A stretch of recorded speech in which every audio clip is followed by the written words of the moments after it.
On this day in history, we remember the remarkable individuals who shaped our world.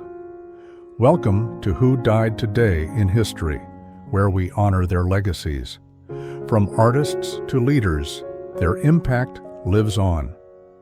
If you find their stories meaningful, like, subscribe, and hit the bell to stay connected. Anthony Bourdain, the renowned chef, writer, and television host, died by suicide on June 8, 2018 in Kaisersberg, France. His sudden and tragic death sent shockwaves around the world, cutting short a career defined by curiosity, empathy, and a hunger for understanding cultures through food. Found unresponsive in his hotel room while filming an episode of Parts Unknown, Bourdain's passing was both deeply personal and broadly symbolic, a stark reflection of modern pressures, mental health struggles, and the paradoxes of fame in the digital age. Bourdain's life was a testament to the evolving cultural values of the late 20th and early 21st centuries. From his breakout book, Kitchen Confidential, which exposed the gritty underbelly of the culinary world, to his global travels in search of authentic stories, he championed connection over consumption. His approach stood in contrast to the superficial trappings of celebrity, as he used food as a lens to explore poverty, politics, identity, and resilience. His death, therefore, struck a particularly painful chord. How could someone who seemed to embrace the world so fully be quietly battling such despair? The immediate aftermath of Bourdain's death prompted a widespread reckoning with mental health awareness, especially among creatives and public figures. Tributes poured in from chefs, journalists, celebrities, and ordinary viewers whose lives had been touched by his raw honesty and inclusive spirit. His passing illuminated the hidden emotional toll that often accompanies those who carry the weight of global storytelling, travel, and the pressure to be constantly insightful and engaging. Bourdain's death did not just end a life, it magnified a legacy. His legend was not rooted in perfection, but in authenticity. His episodes are still widely streamed, his words quoted, and his journey referenced in conversations about food, travel, and mental well-being. Memorial murals, books, documentaries, and culinary tributes continue to honor his life, reflecting our collective yearning to keep his spirit alive. Ultimately, Bourdain's death reveals a timeless truth, that even those who inspire millions are not immune to suffering. Humanity's relationship with mortality and memory is paradoxical. We fear loss, yet immortalize those we admire through story and ritual. Through Anthony Bourdain, we are reminded that empathy is a powerful legacy, and that the most enduring heroes are often those who dared to be real. Maria Bueno, one of the most graceful and dominant tennis players of her era, passed away on June 8, 2018 in Sao Paulo, Brazil, after a long battle with oral cancer. Her death, though natural, reflected broader themes of resilience, national pride, and the evolution of women in sports. As a Brazilian sports icon who rose to international fame during a time when few South American women broke through the elite tennis ranks, her departure marked the end of a golden chapter in Brazil's sporting history. Bueno's career unfolded during the 1950s and 1960s, a period marked by rigid gender roles and limited global representation in tennis. Despite the lack of institutional support and the dominance of American and European players, she carved out an extraordinary legacy, winning 7 Grand Slam singles titles and 11 in doubles. Her death came as Brazil faced political unrest and economic uncertainty, reminding many of a time when she had uplifted national spirits through her elegance and fierce competitive drive. The immediate reaction to her passing was one of widespread mourning and reverence, particularly in Brazil, where she was affectionately known as the tennis ballerina. Tributes from sports legends and institutions highlighted not only her achievements, but also her trailblazing role as a female athlete in a male-dominated sports world. In the days following her death, The Brazilian government and international tennis federations honored her with memorials and public statements, reaffirming her status as a cultural and athletic pioneer. Maria Bueno's death amplified her legend, not because it was unexpected, but because it reminded the world of her quiet revolution in women's sports. Unlike more flamboyant personalities, she let her racket do the talking, combining technical brilliance with poise. In the decades since her peak, she has been cited as an influence by generations of Latin American players who saw in her a path forward. Her legacy lives on in commemorations such as the Maria Esther Bueno Cup, and through documentaries, museum exhibits, and countless references in tennis history. Her story underscores humanity's desire to honor those who rise against odds, and in doing so, reshape what is possible. In remembering Maria Bueno, we see not just a champion, but a symbol of beauty, determination, and national pride immortalized through sport. I put a lot of effort into researching and creating these stories every day. If you enjoy this content, please consider subscribing, liking, and leaving a comment. Your support means a lot. Also, I recently opened channel memberships for those who want to support even more closely.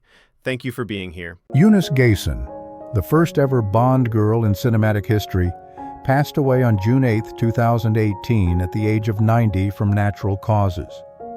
Her death marked the quiet end of a life that had helped launch one of the most iconic film franchises in global pop culture.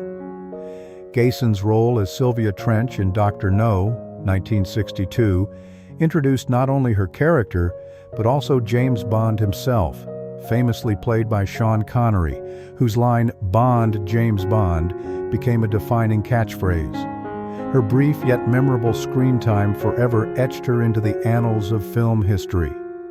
Gayson's death came at a time when Hollywood was re-examining its treatment of women in both past and present contexts. The late 2010s were dominated by the #MeToo movement. And with that lens, Gayson's legacy as a Bond girl was re-evaluated not just for its glamour, but also for what it revealed about the roles available to women in mid-20th century cinema. Her passing served as a reflection of both the charm and constraints of the era, where actresses often played adornments to male leads, yet still managed to command the screen with charisma and poise.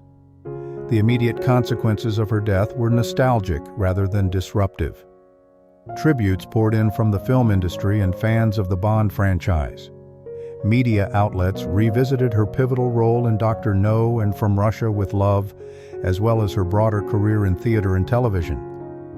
Her death served to reconnect contemporary audiences with the roots of a now decades-spanning franchise, highlighting how even brief performances can shape cultural memory. In death, Eunice Gayson's legend was amplified not through myth, but through recognition. She embodied a cinematic milestone, the first woman to interact with James Bond, setting the tone for countless others who would follow. Her legacy is immortalized not only through film, but also through the evolving conversation about women's visibility and influence in media. Gayson's passing reminds us that fame need not be vast to be lasting. Mortality reveals the temporal nature of stardom, but memory, especially when enshrined in film and storytelling, offers a kind of permanence. As long as James Bond films are watched and celebrated, so too will the legacy of Eunice Gayson endure, forever linked to the birth of a legend. Robert Donner, a prolific character actor best known for his roles in television series like Mork and Mindy and The Waltons, died of natural causes on June 8, 2006, in Sherman Oaks, California. He was 75 years old. Though not a household name, Donner's passing marked the loss of a figure who contributed richly to the fabric of American television from the 1960s through the 1990s. His death, quiet and relatively unpublicized, speaks volumes about the nature of fame, longevity, and cultural memory. Donner's career spanned over 4 decades, during which he brought to life a multitude of eccentric and memorable supporting characters. His most recognizable role came in Mork and Mindy, where he played the zany, conspiracy-driven Exodore, a fan favorite. He was also a recurring presence on the Waltons and made appearances in popular shows such as Gunsmoke, The Andy Griffith Show, and Columbo. His knack for comedy, paired with a distinctive energy, made him a reliable and beloved presence in the golden age of television. The era in which Donner thrived valued character actors who could bring depth to smaller roles, often contributing to the warmth and authenticity of family-friendly programming. His death came during a transitional period in entertainment, as television was shifting away from ensemble-driven sitcoms and westerns to more serialized and prestige drama formats. Donner's passing served as a quiet punctuation mark on the end of a television generation, one where community, familiarity, and character-driven storytelling reigned. The immediate impact of his death was felt mostly among fans and colleagues who appreciated the importance of character actors in shaping the emotional tone of beloved shows. While his passing didn't alter the trajectory of history, it did prompt reflection on the essential, often unsung contributions of those who dwell just outside the spotlight. In remembering Robert Donner, we are reminded of how cultural immortality isn't always reserved for leading stars.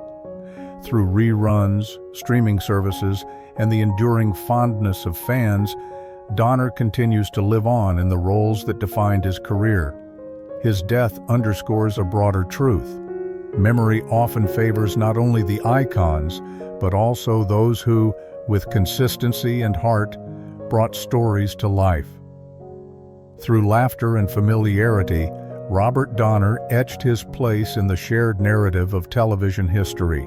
Bonnie Pointer, a founding member of the legendary pop and R&B group The Pointer Sisters, died of cardiac arrest on June 8, 2020, in Los Angeles at the age of 69. Her death, though natural, marked the loss of a voice that helped shape the soundscape of the 1970s and early 1980s, a time when music was undergoing seismic shifts in genre, identity, and cultural influence. Bonnie rose to fame as part of the Pointer Sisters, a group she formed with her siblings in the early 1970s. They were trailblazers, blending genres from R&B and funk to country and rock, defying industry conventions and expectations for Black female artists. Bonnie's contributions helped earn the group their first Grammy win in 1975 for their country crossover hit, Fairy Tale, a track she co-wrote. This win was historic. Few Black artists, especially women, had ever been recognized in the country music category, highlighting the group's genre-defying courage and versatility. In 1977, Bonnie left the group to pursue a solo career, signing with Motown Records and achieving success with her disco hit, Heaven Must Have Sent You. Her music and persona were emblematic of the era's shifting cultural tides, bold, independent, and unapologetically glamorous. Her departure from the group and solo endeavors reflected both the empowerment and the creative fragmentation that often characterized the post-civil rights, disco-fueled 1970s. Bonnie's death in 2020 occurred amid a global pandemic and a cultural reckoning with racial injustice. While the public health crisis muted some of the immediate tributes her passing might have inspired, those who remembered her legacy honored her as a symbol of an era when Black women in music were pushing boundaries and redefining the mainstream. Her passing did not shift the trajectory of history in the way political assassinations or wartime deaths might, but it reignited appreciation for the Pointer Sisters' impact on modern music and the cultural audacity that artists like Bonnie embodied. She was a reminder that cultural revolutions often unfold on the airwaves as much as in the streets. Bonnie Pointer lives on through her music, timeless, infectious, and influential. From tribute performances to digital retrospectives, she remains enshrined in the collective memory of those who value art, that dares to cross boundaries and uplift voices that have long been underrepresented. Her death, like her life, reminds us of the enduring power of music to transcend mortality. Robert Taylor, the dashing matinee idol of Hollywood's golden age, died on June 8, 1969, at the age of 57 from lung cancer. His death was natural but tragically accelerated by decades of heavy smoking, an all-too common habit among mid-20th century Americans, particularly those in the entertainment industry, where cigarette culture was glamorized both on and off screen. Taylor's final years were marked by physical decline.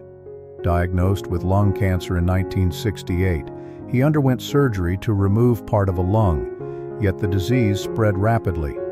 His death came just a year later, silencing a man once called the man with the perfect profile. His passing reflected the era's growing, but still emerging, awareness of the health risks associated with smoking. In fact, Taylor's very public illness and death became one of many celebrity cases that helped shift public attitudes about tobacco use during the late 1960s and into the 1970s. Taylor's career spanned over 3 decades, with notable roles in films like Waterloo Bridge, Camille, and Quo Vadis. While he was often typecast as the noble stoic hero, he brought a restrained intensity to his performances that resonated with audiences during both the Great Depression and the war years. During World War II, Taylor served in the U.S. Navy and narrated several training films embodying the patriotic ideal of the era. The immediate consequences of his death were largely felt in the film industry, which mourned the loss of another titan of classical cinema at a time when Hollywood itself was transitioning toward the edgier, more rebellious sensibilities of the new Hollywood movement. Taylor's passing symbolized the end of an era, the departure of a certain breed of leading man who had defined masculinity in mid-century American cinema. Though his name is not as instantly recognizable to younger generations today, Robert Taylor remains immortalized in retrospectives, classic film festivals, and television broadcasts of his iconic performances.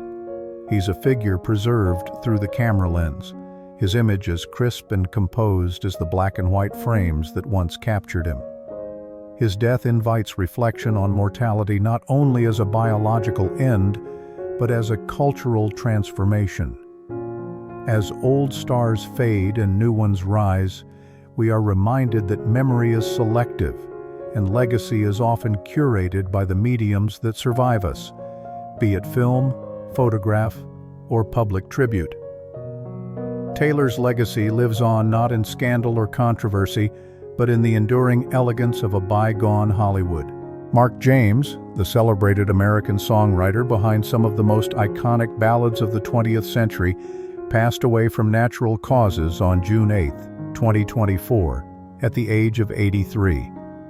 Best known for penning "Suspicious Minds," which became one of Elvis Presley's most enduring hits, James's death marked the quiet end of a life that had shaped the emotional landscape of modern music.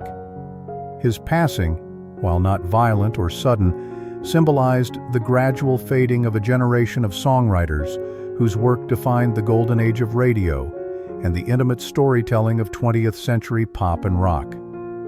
In an era increasingly dominated by digital production and ephemeral fame, James's career stood as a testament to craft, lyrical resonance, and musical authenticity. His compositions bridged eras, from the raw vulnerability of Roy Head's Treat Her Right to the melancholic beauty of Always on My Mind, which was later reimagined by both Elvis and Willie Nelson. The immediate response to his death was one of quiet reverence from the music community. While he may not have held the name recognition of the superstars who performed his songs, James was revered within the industry. Tributes poured in from artists who recognized the rare power of his words, songs that captured heartbreak, loyalty, and longing with disarming simplicity. James's legacy was not just in the songs themselves, but in how those songs shaped the public personas of the artists who recorded them. Suspicious Minds became a defining track for Elvis, symbolizing his late career vulnerability and emotional complexity. The enduring appeal of James's songwriting reflects a cultural hunger for sincerity, something often lost in the commercial churn of the music business.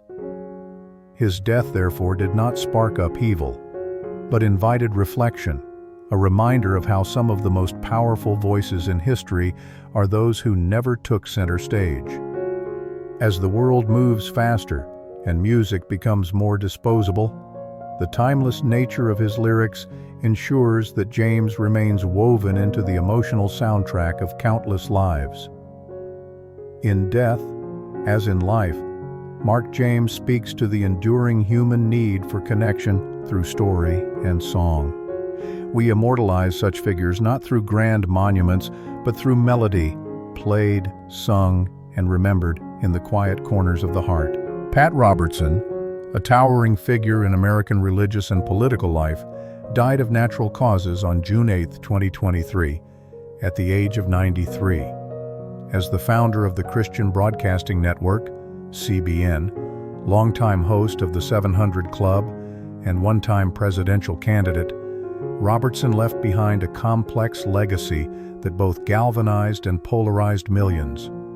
His passing closed a significant chapter in the rise of evangelical influence on American politics and culture.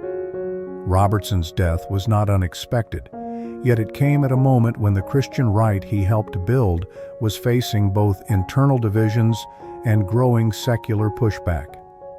In the mid-20th century, religious figures typically remained in the spiritual sphere. Robertson, however, was emblematic of a shifting tide in the 1980s, where televangelists became political power brokers. His presidential bid in 1988, while unsuccessful, mobilized a new wave of conservative Christian voters, laying groundwork for movements that would deeply shape American politics in the decades to come. The immediate consequences of his death were marked by reflection rather than rupture. For his followers, Robertson's legacy was one of bold faith, a willingness to speak controversial truths, and the expansion of Christian media influence. For his critics, he was a figure whose often inflammatory statements and political activism blurred the lines between church and state. His death reignited debates over the role of religion in public life, especially as the nation grapples with cultural and ideological shifts. Robertson's passing did not fundamentally shift history, but it served as a symbolic milestone, the twilight of a generation that transformed American evangelicalism from a spiritual movement into a political force. His life reflected the era's values, a belief in moral certainty, media-driven influence, and the merging of personal faith with national identity. In death, as in life, Pat Robertson remains a figure of contention and contemplation. His name lives on through institutions he founded, broadcasts he shaped, and movements he inspired. Whether celebrated or criticized, he is immortalized through media, political discourse, and religious commentary. Ultimately, Robertson's story speaks to humanity's enduring struggle with belief, power, and legacy. We remember such figures through the institutions they built and the debates they ignite, echoes of lives lived with profound conviction, for better or for worse. Andrew Jackson, the 7th President of the United States, died of natural causes on June 8, 1845, at the Hermitage, his plantation in Tennessee. He succumbed to chronic illness at the age of 78, after years of enduring painful conditions, including tuberculosis, dropsy, edema, and lingering wounds from duels and battles. His death marked the end of an era defined by fiery populism, political realignment, and the fierce assertion of American identity. Jackson's death reflected the values and contradictions of his time. Known as the People's President, he championed the rights of the common man, while also enforcing policies like the Indian Removal Act, which led to the forced relocation and suffering of Native American tribes. His presidency symbolized the rise of democratic participation for white men and the entrenchment of systemic injustice for others. That dual legacy carried into the national mourning that followed his death, where tributes to his strength and resolve were echoed alongside quiet recognition of his controversial policies. The immediate consequences of his passing were largely symbolic, yet deeply felt. Jackson had become an enduring symbol of frontier grit and individual determination, and his death prompted public commemorations across the nation. Political leaders eulogized him as a warrior and statesman, while critics noted the complex moral calculus of his legacy. His brand of populist politics, often rooted in strong executive power and emotional appeals to national identity, would continue to influence future leaders, including those in the modern era. Jackson's death amplified his legend, casting him in the mold of a rugged American archetype. Like many figures from early American history, he became larger in memory than in life. His face graced the $20 bill, his name was affixed to cities, counties, and schools, and his legacy has continued to fuel both admiration and re-examination in academic and public spheres alike. In reflecting on Jackson's passing, we are reminded of the power of mortality to sharpen historical memory. The figures we elevate often represent not just their own deeds, but the ideals and conflicts of their time. Through statues, biographies, and debate, we immortalize them, sometimes uncritically, sometimes with nuance.